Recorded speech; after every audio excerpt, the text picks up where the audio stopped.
Is this thing on? Welcome back to Big Mouth, and fancy seeing you here in June. A very welcome, my friends, and especially my enemies. Come in, sit down, no touching. I don't do the touching. Welcome back to Big Mouth, and you can keep this and every other conversation I ignite going over on my Twitter at Movies TV Mad, and my Instagram is an extension of this channel, Big Mouth. Add. So welcome to Big Mouth, and welcome to the dceu Extra. Now, I have found a video, and this is a very interesting YouTube video from 2016, October the 20th, 2016, and this is HN Entertainment Major Justice League plot leak. So this was leaked before the release, way before the release of the theatrical version of Justice League. So this is a plot leak, but we should just take this as a Snyder Cut plot leak. Now, I haven't actually listened to this, but Luis Centeno made me aware of this, not directly, but he posted it on his Twitter, and I follow him. So let's take a listen to this. I think this could be quite a long one. So I'm going to sit here. I might interrupt now and again, but we will give this a listen. So let's see what these guys have to say. With a kind of prologue showing humans, Atlanteans, and Amazonians fighting off this army of parademons. And they've come through from Apocalypse through what I assume is a boom tube. He refers to it as a travel portal.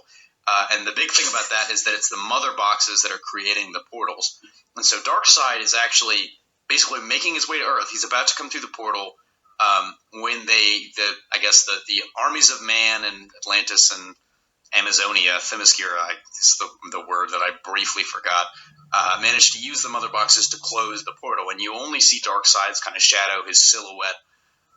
So they, these combined arms. So basically, this is the history lesson, the extended history lesson. This is the beginning of the film. Zack Snyder told us this and told the press this, that the opening of Justice League will be like the opening of Lord of the Rings, the Fellowship of the Ring, with the voiceover explaining the whole thing. This is what we were going to get here. And we actually were going to see, during this history lesson, Darkseid's shadow. Even that, if we never saw anything else of Darkseid, would have been freaking awesome. How could they take this away from us? Armies in Lord of the Rings fashion, going to fight off the rest of these armies. The humans bury their mother box in the woods. The Atlanteans and the Amazonians keep theirs with them. And then, bam, flash forward several thousand years, and Bruce is still having nightmares about the nightmare world from Batman v Superman. The Injustice world. The Injustice world, essentially. Yes. Lex Luthor, this is one thing that doesn't make sense. Lex Luthor is released from Arkham Asylum because he was declared insane. I'm sure that's a typo. I think it's a typo. You meant sane. Yeah. As you'll listen on, this thing is riddled with such typos. Yes, so I'm going to point those out sometimes. It's implied that he threatened the psychologist, or he somehow coerced somebody into getting him out of there. And so this is actually one of my favorite scenes in this whole plot, because Batman visits Luthor and gets information about the scout ship that he created Doomsday with, and the threat that he talked about at the end of Batman v Superman. Brilliant. Always should have been the case that we see Lex, no matter how small in the film. Lex Luthor is a massive DC character. He was awesome in BVS. That's my opinion. You don't have to agree with that opinion. We are not a dictatorship here on Big Mouth. But Bruce Wayne goes and visits Lex, and he gets some information from him. That scene would have been awesome. I just want to see this film so badly. And Lex is actually completely serious and comes off as less insane. He doesn't have any of the quips or laughs or mannerisms that he had, and he's completely not afraid of Batman, which is interesting. He's just. I'm going to read this too because I like it. Luthor is just sitting by the fire with his legs crossed and a drink in his hand, and he's still bald. And basically, this is another. He looks at the painting that he was fucking around with for the entirety of Batman v Superman, and then basically we jump forward again, lots of jumping in this movie. If you thought that was going to end after Batman v Superman, no. We jump forward, and Bruce is actually working in the small fishing village. We know Aquaman is from. And basically, it's weird because it's this fishing village, but no one is fishing. And he asks a waitress in a diner why, and she doesn't respond. And that night, he notices the water around the island is going crazy. And then the next day, he and a bunch of people are picking up a bunch of fish off the beach. Think about this. In the theatrical cut, we basically got none of this. Bruce Wayne is actually undercover on this fishing village trying to find Arthur Curry, aka Aquaman. There's some substance here. This is awesome. How could they... I'm sorry to repeat myself and bore you guys and girls, but this is beautiful. What is your problem? Including Arthur Curry, who I guess is kind of their incognito. Basically, then Bruce has realized that this dreadlocked Khal Drogo-looking motherfucker is probably the man he's looking for. Makes his speech, asks Arthur to join him. He refuses, and this is kind of where we get to some scenes that we've seen in the trailers. Bruce is talking to Diana about that, as we saw in the trailer. He said no. And then Barry shows up, believe it or not, and kind of makes some quips. And then we cut to the flashback of Bruce recruiting Barry, and then back to the present, where they're going to find Cyborg now, and they sneak in to find Cyborg. They're kind of shocked by his appearance.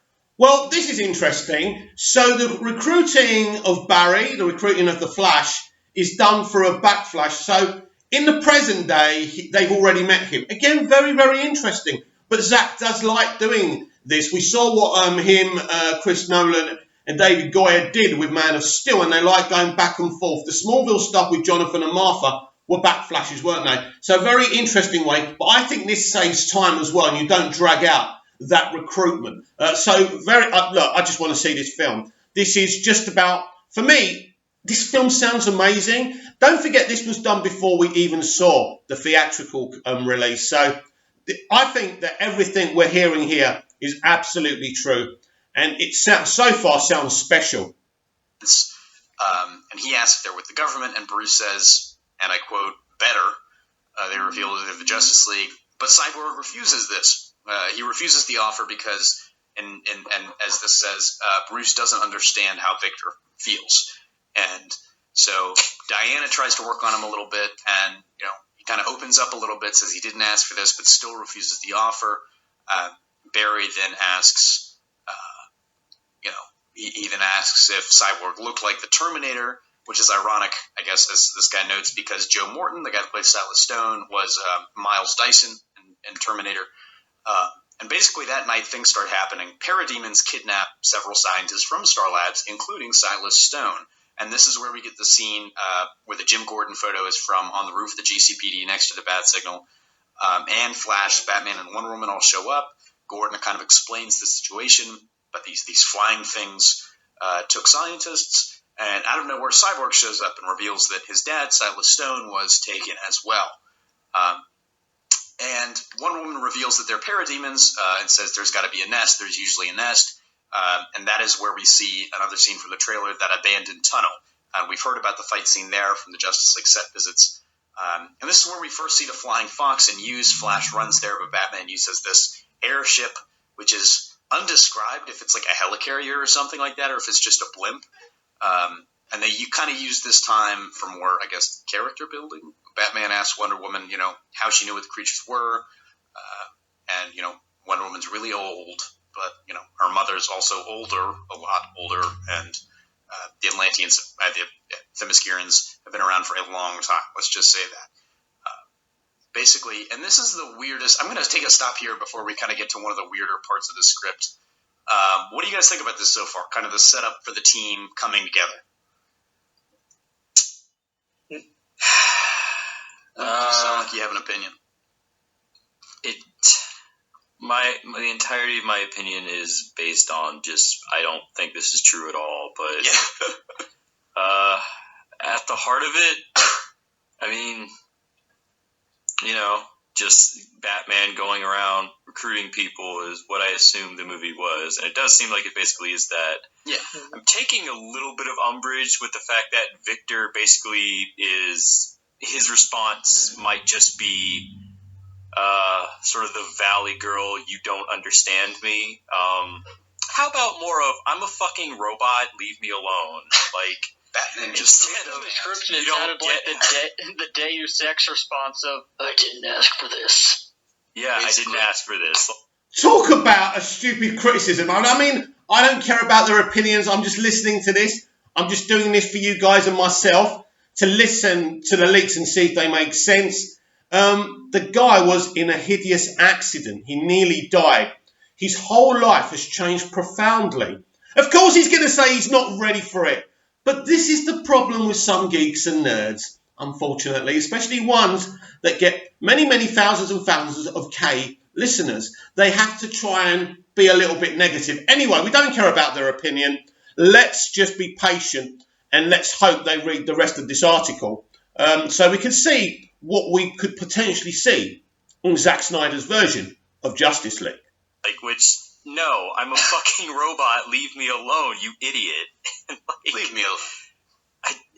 I don't. So, Tim, do you kind of have the same vibes?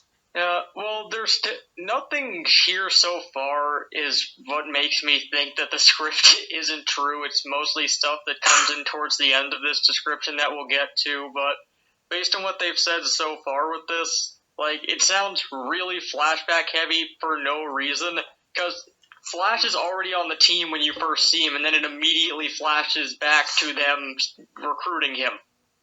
Which is kind of silly.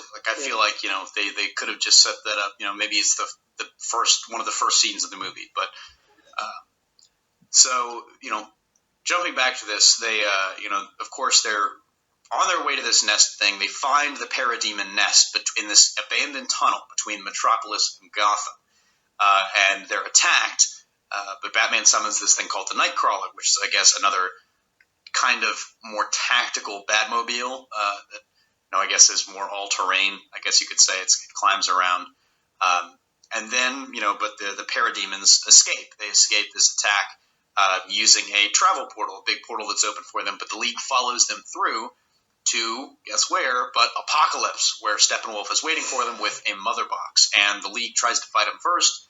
They fail, the Nightcrawler's destroyed, and Steppenwolf uses the mother box to shut the portal, but Flash, and this is another interesting thing, Flash uses his super speed to get them all back. Does he grab them and run them through the portal? Probably. Or does he somehow, tunnel through space-time? Whatever. Now, what we don't know through this description, excuse me, is when is this in conjunction in the movie? Is this still the beginning? Is this the middle? Is this the third act? We don't know. But we've heard this already.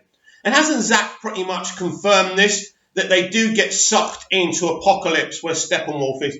But this could be their first introduction to Steppenwolf as well. So we see Apocalypse. And it sounds like we see Apocalypse very early on. This is very awesome stuff. So just try and ignore their stupid, contrived criticisms. We're not here for them. We're here to find out a bit more about the Snyder Cut. And from what I'm hearing so far, and I'm sure every fan of the DCEU and BVS and MOS will be very excited with what they're hearing.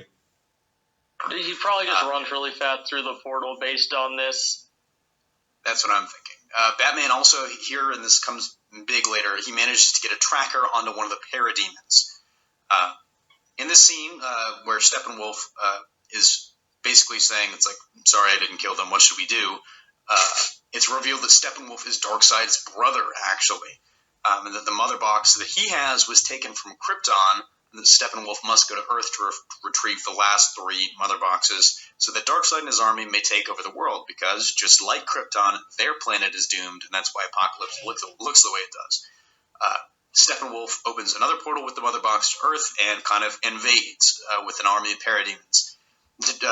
Yes, so this is really early on in the film. So early on in the film, we're on Apocalypse. We see the first appearance of Steppenwolf on Apocalypse. We find out that one of the mother boxes was originally on Krypton. How awesome is that? Maybe a flashback to Krypton. They don't say that, but who knows? So this is awesome when we find out that Apocalypse is dying, and this is why, Darkseid's decided to do this. And of course, Zack's already told us about Steppenwolf and Darkseid being brothers and having this really, strained relationship. Again, there's more layers in this film. And Chris Terrio's about writing layers, isn't he? He's a great writer. That's why he's an Oscar-winning writer. This is why I'm quite confident about The Rise of Skywalker, because JJ getting him involved is a very exciting thing. I'm going to try and do a Star Wars video because I've got some interesting things to talk about there. But yeah, let's continue with this because this is freaking exciting. Demons then strike many parts of the world, They attack Themyscira and take the Mother Box from there. They're on their way to attack Atlantis. And we get a little setup for Aquaman here. There seems like there's an issue, like a little spat between him and Orm. That Mira and Volko. Which seems like it comes out of nowhere in the script, because if that's still going on, like, under the sea, I have no idea why Aquaman's in that fishing village earlier on. Exactly. What I think they're going to say is that fishing village is, like, where he's actually. It's a freaking plot leak. You're not going to have detail by detail by detail. Jesus Christ. I must remember this is before anything was released, before we saw the theatrical cut. So, but they're being ultra critical, aren't they? Probably not Snyder fans like us. I get that suspicion. From, and he's just still providing for them. Or something like that. Yeah, I guess that could make sense for it, but it seems like weird to just, like, put in this political spat between Orm and Aquaman with these two other cameos just in the middle there, but it may very well be in the movie, we don't know. Yep. So at this point, parademons break in, they steal the second Mother Box, and then they make their way to the surface onto a small island where Steppenwolf awaits with his spaceship pod thing. They hand him the Mother Box, but Aquaman jumps out of his whirlpool with his trident, which is the first time in the movie that he actually has it in his hand. This is supposedly a badass shot from what he describes as a short fight. Steppenwolf owns his ass and is about to kill him when the League shows up in the Flying Fox and firing at him. More flash quips. Steppenwolf leaves with the Mother Box, and this is where Aquaman joins the team, and they all kind of regroup at the Batcave. This is where, Batman's like, we found you and saved your ass because I put a tracker on the parademons, which might lead us to the missing scientists. And then suddenly, for some reason, the parademons aren't in Kansas, Bruce reveals. And for reasons that are kind of left vague, they're digging up Clark's grave, and they break open his coffin and pull him out. Clark is actually just wearing a suit. I guess he's not buried in the Superman suit, but he has a beard and long hair, no mullet though. Basically, they take the body back to an abandoned Ace Chemicals factory where Steppenwolf and the scientists are headquartered, I guess. Steppenwolf mentions that for... This is so awesome, right? Let's just go back to the reshoots they did. Joss Whedon did for the theatrical cut. Basically, Batman and Wonder Woman argue whether they should resurrect Superman. They do it. It's very quick. The League fight him. Blah-de-blah-de-blah. But this is something else that Zach's spoken about before. The parademons and Steppenwolf steal Superman's body. They take it to Ace Chemicals, right? And this is where they try and corrupt Clark, a.k.a. Cal Superman, right, to work with them because they need him to go against the League. This is a brilliant way of resurrecting him. It gives Superman a wonderful arc through the movie. This is just brilliant stuff, really exciting. Reasons, this is literally the explanation we get. His brother wants the body. They tie it into the Codex somehow, like his DNA. There's something in his DNA that Darkseid wants. And then basically they attack. Steppenwolf escapes because Cyborg kind of rushes in. Steppenwolf, of course, escapes back to Apocalypse, as I said. The League beat up some parademons, save the scientists, and are shocked to find that Superman is actually alive. He's still breathing. He's not dead. He remembers what Batman remembers what Luthor did with Doomsday from the scout ship, and says, and I quote, "We need to wake him up." There's a little spat here between Flash and Cyborg. Basically, Flash calls Cyborg immature, and then basically they are evacuating what I assume is Metropolis. While Batman is getting Superman's body to the scout ship. Basically, they get him onto the ship. They kind of have him in that regeneration chamber. And then, Steppenwolf arrives and starts to fight them. Basically, Aquaman, Wonder Woman, and the Flash start to fight them off at the Superman Memorial while Steppenwolf kind of watches. Basically, then a parademon enters the scout ship to steal Superman's body. This is another cool scene, apparently. Batman fights it off. So at this point, we realize that Steppenwolf's axe, his hand, on the handle of his axe, it's like a machine that allows him to control the parademons. Basically, Wonder Woman notices it, and that becomes part of their plan to beat them. So we're kind of getting towards the final battle here. Any thoughts so far on what we've kind of discussed. Any more thoughts on some of the plot here, or do you just want to power on through to the end and give your final thoughts then? I mean, the ending is where a lot of the big stuff kind of comes out. So far, it's just... The middle portion that we went through here, nothing really happens in it. Exactly, which is kind of making me a little worried, but... Yeah, I mean, Steppenwolf is... Nothing really happens. Have you been listening to what happens in the middle part?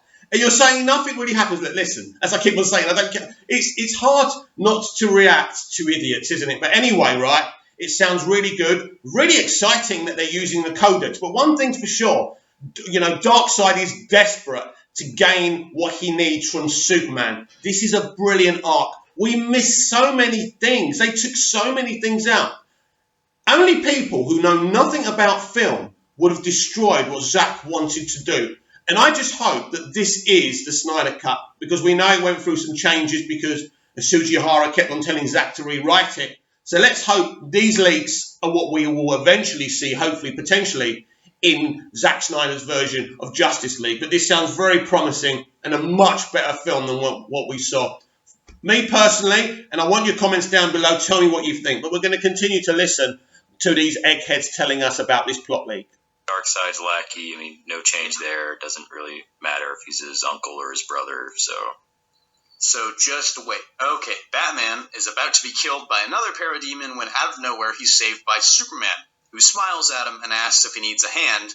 Superman's clothes, his suit is all torn, but he finds one of the remaining Kryptonian Under Armour suits on the scout ship, which, as some people have noticed, in Man of Steel, his Under Armour suits were black, and that's where he's wearing the black suit with the dark silver kind of symbol.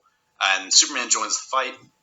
Basically, So to reiterate, this is what Henry Cavill was teasing. We were getting teases like this from Henry about a black suit. So he wears the Kryptonian Under Armour, which of course is black. We saw, was it Jor-El we saw wearing it? Or Zod? I can't remember. Anyway, he does wear initially a black suit, which is freaking awesome. That's confirmed. Look, this leak is right. I don't know how they got this leak. I don't know if Warner Brothers leaked it to kind of gauge people's reactions. Maybe people reacted negatively to it, and I'm not saying us. I'm saying like proper hardcore DC comic readers maybe didn't like what they were getting from this script, and that's why they got nervous. But from what I'm hearing, we're in for a treat. Yep. Fighting Steppenwolf is holding his own against the entire League, but the fight ends when Aquaman takes the device, hands it off to the Flash, while Cyborg reprograms it to turn the parademons on Steppenwolf, and they weaken him. While Cyborg opens a portal to pull Steppenwolf back to Apocalypse. Eventually, there's kind of a good team moment, like teamwork, where Superman punches him towards the portal. Wonder Woman, slices him with her sword, and Aquaman impales him and then throws him through the portal. Basically, Cyborg closes it. Aquaman impales him. This sounds similar to the picture that Jason Momoa tweeted the other day when we were doing Release the Snyder Cut stuff, right? We know that's true.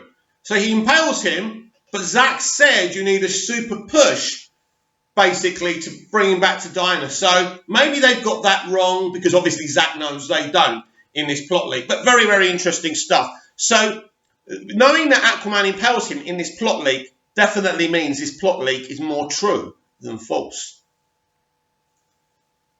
The fight's over. Batman and Superman have a funny moment about who actually won their fight. Superman says, "I let you win." They shake hands. And then there's a montage of what the heroes do next. Aquaman goes back to Atlantis with his mother box. Wonder Woman returns to Themyscira for the first time in 100 years. Cyborg has a conversation with his dad. Batman gets Flash a new suit. And Superman arrives at the Kent farm. And shortly thereafter marries Lois. And this is a big scene coming up. We cut to Supes carrying Lois into their apartment where General Swanwick is waiting. It's kind of like, what the fuck are you doing here? And then after a short conversation, Swanwick actually reveals himself to be none other than the Martian Manhunter and tells Superman that a powerful being known as Brainiac... Well. This plot leak is fucking true. This is amazing. Clark and Lois getting married. How can you cut that out? That was all part of the Batman v Superman arc. Ridiculous. But this is awesome. He carries her into the apartment or whatever. Swanwick is there, reveals himself, as Martian Manhunter. This proves Zach's already told us this. I love you, Zach, by the way. Thank you for everything you've done and everything. You know, you're a top bloke, and your wife Deb is awesome as well. But this is brilliant. I'm so excited. And I'm just glad whoever's watching this. I'm sure you're going to be getting as excited because there's lots of confirmations between this leak from what Zach's told us. This is a true leak. This is awesome. I like this. And of course, there's more to the film than this. But the way they're reading it, look, it's just great. It's just great. Reveals himself as Martian Manhunter. Brilliant. Is coming to Earth for him. And then the mid-credits scene is... Right, listen, hang on a minute. I think we kind of missed that because of my pause and playing. Sorry. But basically, Swanwick reveals, Martian Manhunter reveals to Superman that a life form, or not a life form, an artificial intelligence called Brainiac is coming to Earth. What a great cliffhanger.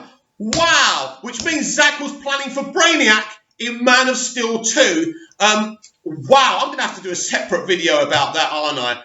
Because that's what confirms it. Because if he's telling that this is kind of a tease for Man of Steel 2. Wow, awesome. Hiring Deathstroke to kill Batman, which kind of sets up the Batman solo film. Apparently there's a lot of other things. Like there are a couple more Gordon scenes this guy mentioned. No Joker cameo. There are a lot of scenes this guy notes that he did not work on, so this is a very rough outline. Generally, what are your guys' final thoughts here? I know this is right. We don't care what they think because they're just going to be negative. But basically, it's special. It's special. This is confirmation. This is the Snyder Cut, everyone. Not the whole 3.5 hours, but the outline of the story is very good. This is a very different film to what they did, the Whedon Cut. That's terrible. They took out the great stuff, right, that Terrio and Snyder put together. Why did they do that? As I say, anyone who knows anything about superheroes, comics, film in general, storytelling, wouldn't have done that. Wow. This sounds awesome. And I am so really excited. So let's reiterate the tease at the end. Martian Manhunter is revealed as Swanwick, right? Or Swanwick is revealed as Martian Manhunter. He warns him about Brainiac coming, which is obviously a tease for Man of Steel 2. The post-credit scene we get, they're setting basically Lex Luthor recruits Deathstroke, which was in the theatrical cut anyway, and that was a tease for Ben Affleck's The Batman. Again, very sad that we're not getting that, but who knows? Ben Affleck may return. Ben Affleck is still Batman within the dceu because the Batman, Matt Reeves' The Batman, is part of another universe. We know that now. Hasn't been confirmed, but we know that now. For me, this is a true leak. This is the kind of central arc, if you like. This is what the film would have been. And for me personally, seeing Clark and Lois married afterwards, look, and then Swanwick revealing himself as Martian Manhunter, this is absolutely fantastic. You know what this should do, guys and girls? Inspire you tonight. When RT Snyder Cut announced it's time to hashtag another character, release the Snyder Cut and adding another actor character, right? Justice League actor character. Be inspired, because if what you heard inspires you and it makes you more desperate to watch the Snyder Cut, do everything you can. Give everything you've got to release the Snyder Cut.